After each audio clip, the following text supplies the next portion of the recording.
Assalamualaikum warahmatullahi wabarakatuh.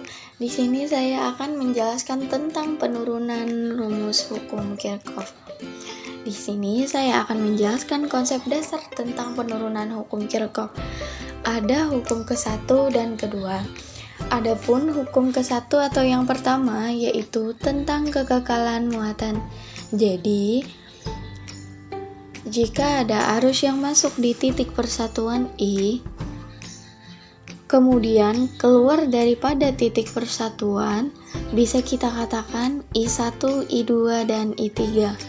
Maka menurut hukum ke-1 Kirchhoff, I itu akan sama dengan I1 dijumlahkan dengan I2 dan dijumlahkan dengan I3.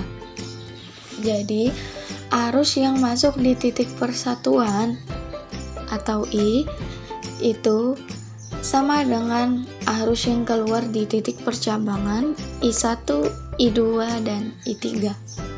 Mengapa bisa seperti itu? Hal ini berkaitan dengan kekekalan muatan. Jadi, muatan itu tidak bisa diceritakan dan tidak bisa dimusnahkan. Dia hanya bisa bergerak atau berpindah seperti debit air. Arus adalah aliran dari muatan, maka muatan yang masuk atau I itu akan sama dengan muatan yang keluar atau I1, I2, dan I3.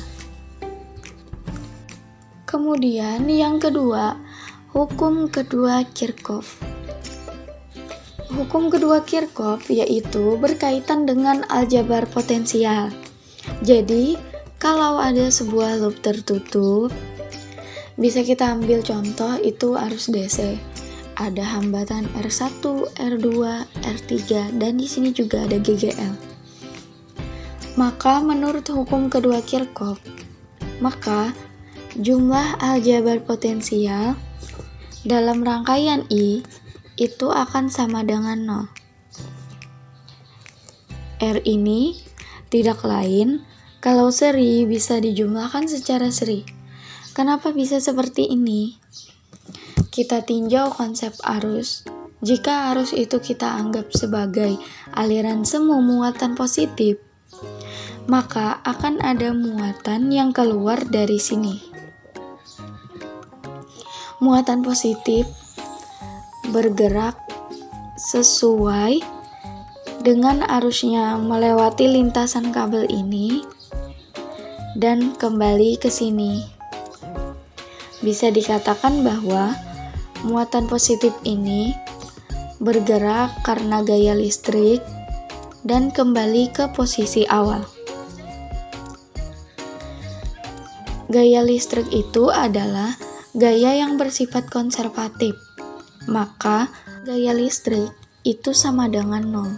Usaha gaya listrik sama dengan 0. Selain usaha sama dengan 0, itu juga ada usaha sama dengan Q dikali delta P sama dengan 0. Q, karena Q itu tidak 0, maka delta P itu harus sama dengan 0. Maka dari sini dapat kita simpulkan bahwa dalam sebuah loop tertutup, ini jumlah aljabar potensialnya itu sama dengan 0. Demikian yang dapat saya sampaikan, semoga bermanfaat. Wassalamualaikum warahmatullahi wabarakatuh.